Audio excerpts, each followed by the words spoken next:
नमस्कार। मैं महिमा आज आपको सुनाऊंगी कथा सम्राट मुंशी प्रेमचंद की कहानी अनुभव। मेरे स्वामी को 1 साल की सजा मिली है। उनका अपराध सिर्फ इतना था कि 3 रोज पहले जेठ की तेज गर्मी में उन्होंने कई राष्ट्र सेवकों की पानी व शरबत के साथ खातिरदारी की थी।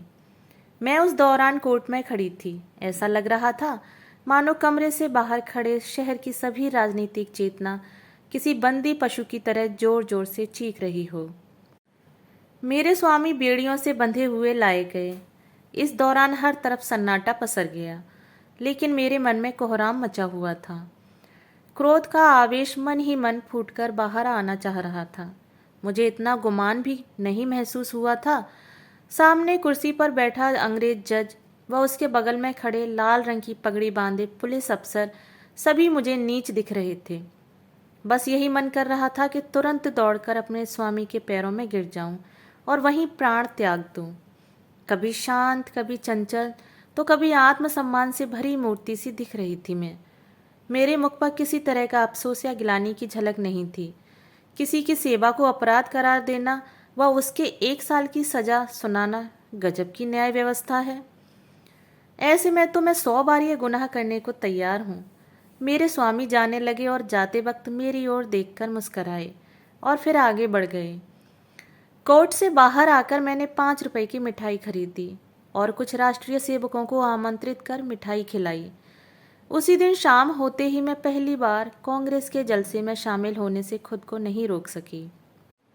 यही नहीं, मैंने मंच पर जाकर भाषण भी दिया। अंदर द्वेष इतना भरा था कि सत्याग्रह का प्रण भी ले लिया। उस समय मेरे अंदर इतनी शक्ति कहाँ से आ गई मुझे खुद भी पता नहीं चला। लेकिन हाँ, सब कुछ न्यौछावर हो जाने के बाद अब किस बात का डर था। भगवान का कठिन से कठिन प्रहार भी अब मेरा बिगाड़ ही क्या सकता था।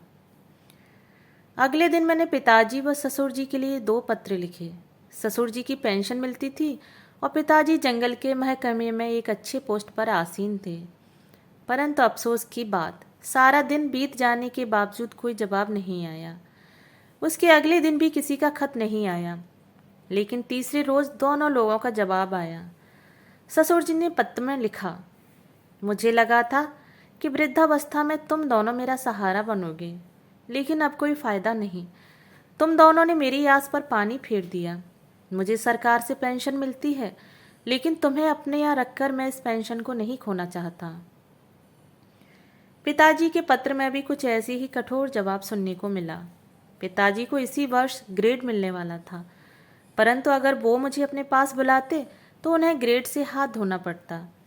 ऐसे में वो मेरी मौखिक रूप से मदद करने के लिए तैयार थे। मेरा मन दुखी हुआ और मैंने इन दोनों खतों को जला दिया व उसके बाद उन्हें और कोई खत नहीं लिखा। इसे ही कहते हैं स्वार्थ, जिसका प्रभाव इतना प्रबल होता है कि वक्त पर अपनी संतान भी नजर नहीं आती। ससुर व पिता दोनों ने मुंह फेर लिया, लेकिन अभी मेरी आई हुई क्या थी। अभी मुझे दुनिया देखनी थी। इतने में किसी ने बाहर मेरे दरवाजे की कुंडी खटखटाते हुए मुझे आवाज़ दी। मैं सहम गई, मेरे रोंगटे खड़े हो गए।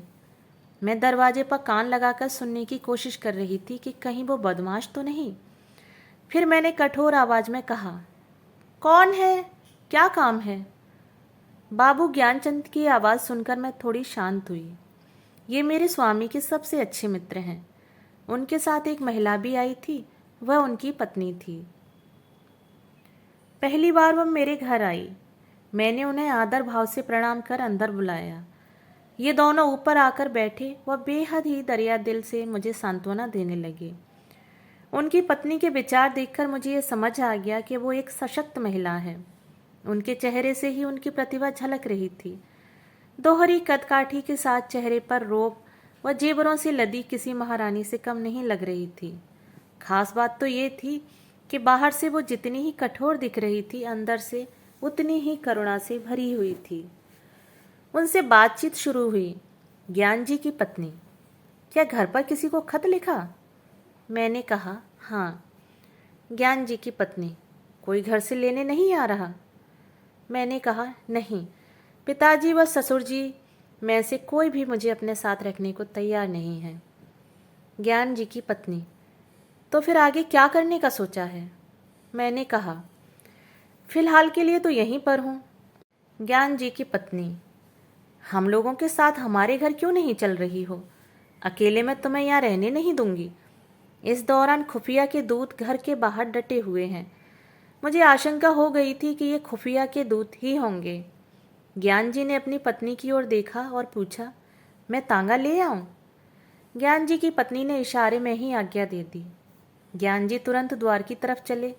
तभी ज्ञान जी की पत्नी ने बोला, रुको, कितने तांगे लेकर आओगे?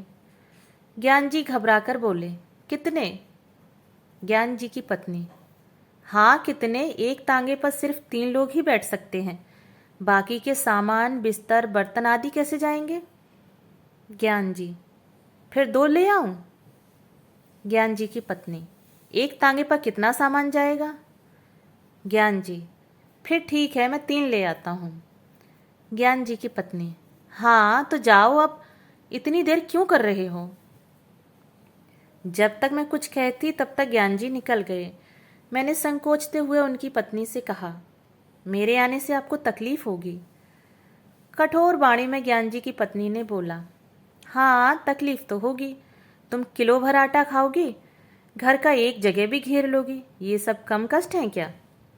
इतना सुनकर मैंने कहा, क्या बहन आप भी।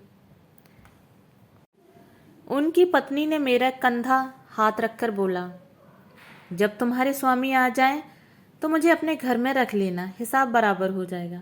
अब ठीक है ना? तो चलो सारा सामान बांध लो।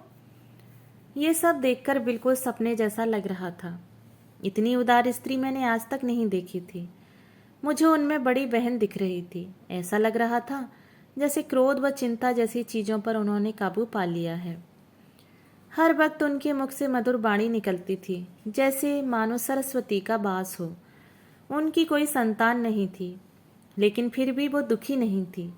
घर का काम तो स्वयं करती और बाहर के काम के लिए एक लड़का रख रखा था। आश्चर्य तो इस बात का था कि दिन भर मेहनत करने के बाद भी वो कभी आराम नहीं करती। यही नहीं, उनका आहार भी बेहद कम था। इतना ही नहीं, दिन भर वह मुझे कुछ न कुछ खिलाने के लिए परेशान रहती। एक काम नहीं करने देती। बस यहाँ यही बुरा लगता था। मगर इनके घर कैसे एक सप्ताह गुजर गया पता तक नहीं चला। तभी मुझे एक दिन वो दूत यहाँ दिखाई दिया। उन्हें यहाँ देखकर मैं घबरा गई। मैंने सोचा ये मेरे पीछे यहाँ तक आ गए। तभी उन्होंने कहा कि कुत्ते हैं, भौंकने के अलावा कुछ नहीं कर सकते। मैं मन ही मन चिंतित थी। मैंने बोला, कुत्ते हैं, काट भी तो सकते हैं। ज्ञान जी की पत्नी ने कहा, तो क्या इनके डर से भागना नहीं चाहिए? मैं बार बार उनके बारे में सोचती, छज्जे से जाकर बाहर देखती तो वो मुझे बाहर नजर आते थे। हाथ धोकर ये मेरे पीछे पड़ गए थे। मन ही मन सोचती कि क्या मैं इनका बिगाड़ सकती हूँ? आखिर मैं हूँ ही क्या? क्या ये नहीं चाहते कि मैं यहाँ रहूँ? पर ऐसा कर उन्हें क्या हासिल होगा? ये सब सोचते हुए एक और सप्ताह बीत गया।